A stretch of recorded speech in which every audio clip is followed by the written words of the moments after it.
মনে করেন আপনি ঘোড়া চালাচ্ছেন।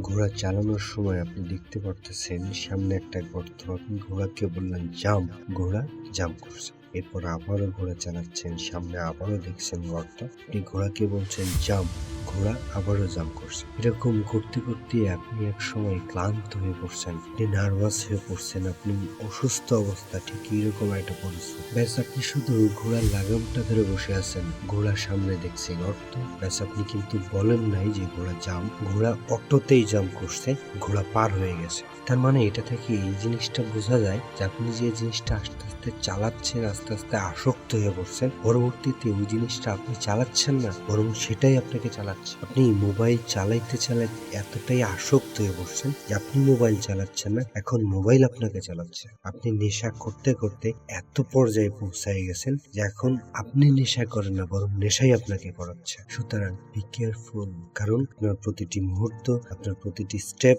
আপনার প্রতিটি পদক্ষেপ 100% অ্যাকুরেটলি হওয়া দরকার। আপনাকে জেনে, আপনাকে বুঝে তারপরে আপনার পা ফেলানো উচিত। Life is not a bed of roses. জীবন ফুলসজ্জার বিছানা নয়, কণ্টকাকীর্ণ, কাঁটাযুক্ত, সংকটাপন্ন, আঁকাবাঁকা যে লাইনটা, এটাই হচ্ছে জীবন। সুতরাং আপনি জীবনটাকে কোন দিকে ধাবিত করবেন, চয়েস ইজ ইয়োর্স। আপনি চাইলে আপনাকে ভালো পথে চালাতে পারেন, আপনি চাইলে আপনাকে খারাপ পথে চালাইতে পারেন। So as you wish. ধন্যবাদ।